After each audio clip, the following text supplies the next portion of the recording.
Thank you, Ros, and thank you, Mikkel. It was lovely to see you, and one day we'll get to meet and have a cup of tea. It would be wonderful. I have it now. Oh, mine has gone cold. I'm not going to keep you too long. We've had the most phenomenal week of presentations. It's been mind-blowing, and as Ros said earlier, she hoped we're not crying. Well, I've got to say, I've been really pleased that on most of the occasions the cameras have been off, because the temptation to have a good old howl has been there.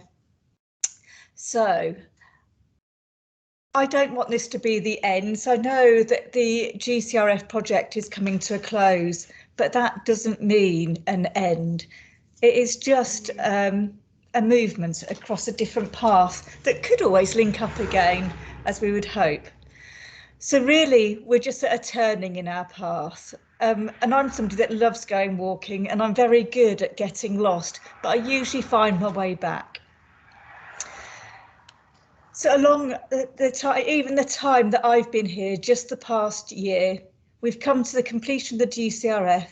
We've had the start of the Emilio project, which gave us a new path. You've all undergone a change of leadership, which I should imagine was a massive crater coming into your path and moving you forward. And not only that, but I came in the midst of a social and economic catastrophe in the form of the COVID-19 pandemic. And I can't believe how resilient everybody has been in the wake of these significant changes, the latter two changes, in making, everything more difficult than it could have been.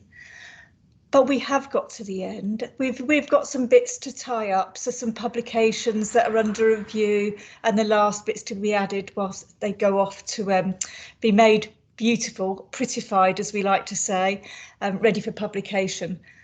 But when we looked at a little while ago at the outputs that have been produced, it's phenomenal.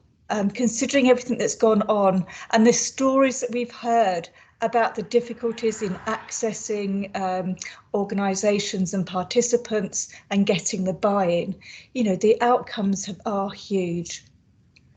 So we now need to think about our future. And unfortunately, most of this comes down to funding. But it's not all funding. But what have we got in the pipeline?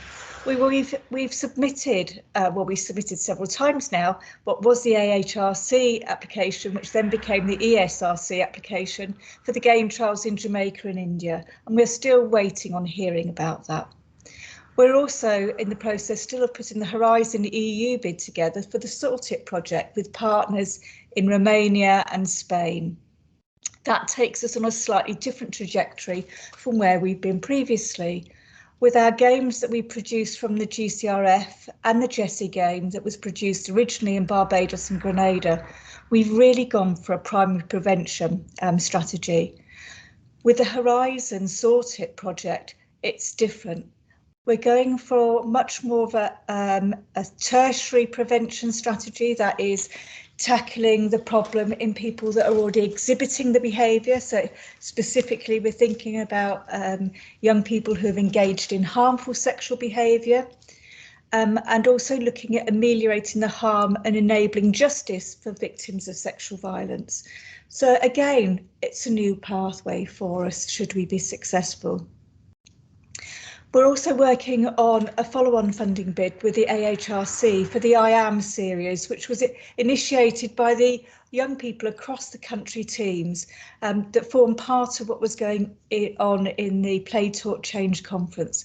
I was blown away by what they were doing. Some of it terrified me, I have to admit, at the start, but actually the impact they've had in terms of being able to bring out real people's stories up to the public rather than just being an academic output. And I think in terms of raising awareness, they have huge potential, and it's been done from all the right reasons. So to see that be able to carry on is really, really sort of meaningful to me. So I'm really supportive of that. We've also got Louis been working on an ESRC project grant to diversify and become non-binary in a way that we think about gender within the Ni3. So looking at the trans community and gender-based violence. So we hope to submit this in October, and I know Louis, he wants to shoot me because I'm the one that's held that up again while we've been doing the conference. I also want to carry on with some of the work that I'm really passionate about, and Adele will remember when we started the Horizon bid, we actually had four strands, to the research project, and one of them was around children's disclosures of child sexual abuse, and we were talking about developing an app to help parents and teachers to help them elicit a disclosure from a child, or when a child starts to disclose, how to actually capture that in a way that led to evidence that would be admissible in court and that might help the police investigation. That, because we've had to cut down the Horizon project, I still want to pursue. And so there is a Nuffield grant application with a submission deadline in March. So I have started working on that, and I will aim to get that in for March. So we have things that are on the go in the pipeline. We've also got a few things to recycle because we've been very busy over this past year. So we worked when I first started any involvement with Ni3, which was in the summer last year. I can't even remember which year it was, but anyway, before I officially took up position, we were working on the JEDI bid at the time and working with partners in Malaysia. We still have the UK part of that set aside to go for a Nuffield strategic fund, and all we're doing is waiting for that call to be released. We did submit as well for the NIHR Global Research Group, where we submitted work with Uganda, India, Jamaica and Malaysia. I felt it was a wonderful project, and as I learned at our SREC meeting the other week, apparently the NIHR bids that we've put in are the least likely to be successful, if only we'd known that before. But I feel that that's something that we should be able to reuse at some point, soon. And I realised that originally we were submitting that for the Medical Research Council initiative, which has been put on hold, and I'm not sure whether that will come back online. We've also submitted two ASRI applications through the university, one in collaboration with Kirklees. And Jill, forgive me, I did this while you were away on behalf of you. It was you that was named on it. And it was to help Kirklees develop an online domestic violence perpetrator programme that could be delivered to people prior to being convicted or cautioned for domestic violence. The idea being that we could set something up that would become a national project. So I've submitted a bid for that so that we could do that. I'm not sure that it will get anywhere, but you never know. We've also gone in as a collaborator on a bid with Simon Parkinson, who is wanting to do a project. He comes from the computing science department, and he is very much interested in working along, get my words out, it's the end of the day now. He's very much interested in early victim identification in images of online child sexual abuse. He does the tech stuff. I'm very keen on victim identification and actually being able to put services in place. At the moment, the volume of identified images of children is so great. I mean, so great. It's unbelievable that there's no way that there's the manpower to identify readily identifiable victims. So that is children within the perpetrator's house and friends and family of the perpetrator who have children that may have been around them. They don't have the resources even to do that manually. It's also disturbing for people to have to do that after my talk this morning, to be doing that in person. So the idea is Simon's finding a way of doing that using computing technology. So we've collaborated with that. Also on our wish list, there's a whole range of things we want to do. It's not just about seeking funding. I really want to ensure that we focus on the sustainability of Ni3 through the growth of our in-house subject experts. Jill, you need to get your PhD. So forget everything else, get that done so we can get you out as a PI on something really quick. I also want to keep hold of some of my PhD students. As you met earlier, Lara Hudspeth, and I've got Victoria Gullover, there's Barbara Gilroy, there's too many to mention, but there's lots of people that I want to keep on board who have got fascinating areas of expertise that are all to do with gender-based violence.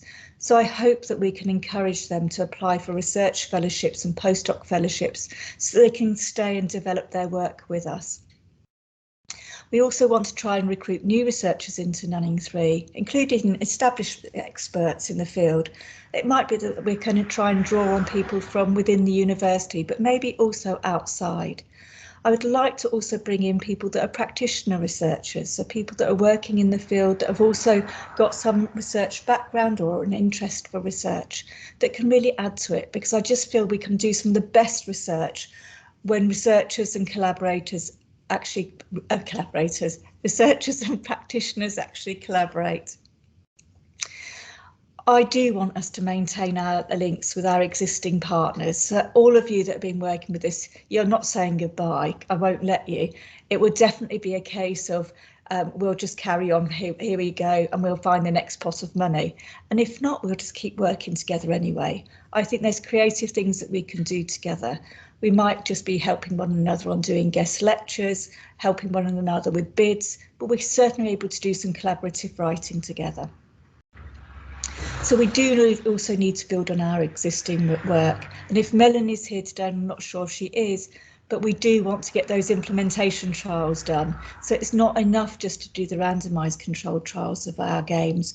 We also need to know what it's like to actually implement them. How do they work for young people that have already experienced the forms of gender-based violence that the games are actually depicting?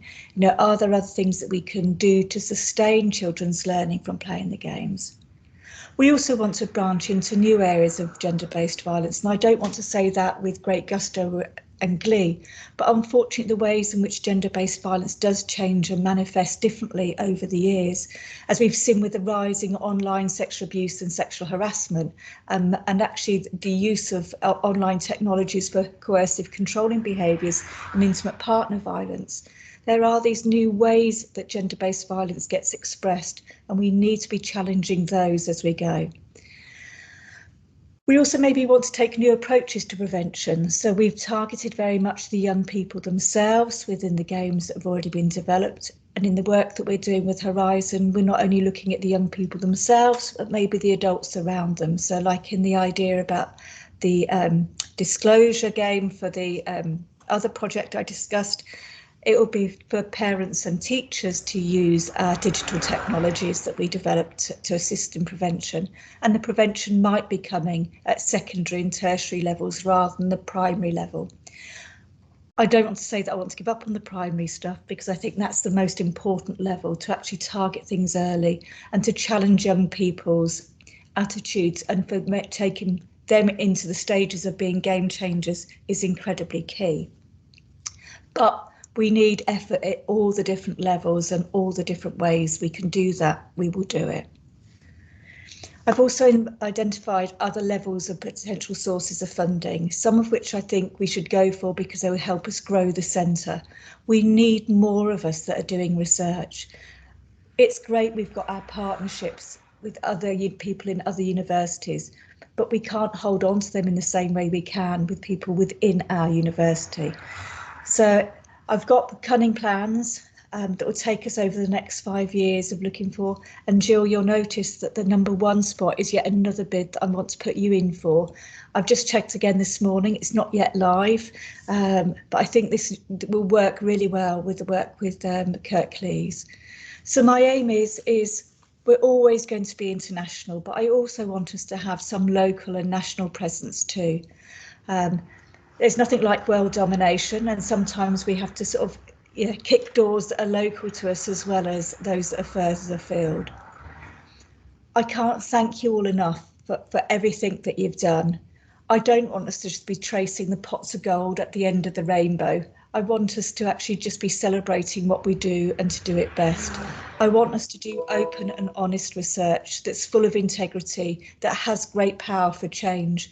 And from watching everything we've seen this week and those legacy films that we've just seen this afternoon, I know that we're in the right direction. So thank you all. I can't say thank you to every one of you and goodbye. I'm not going to say goodbye because you're all staying. I'm not having anybody go anywhere. But thank you all for making me so welcome to my joining Ni3, and here's to the future.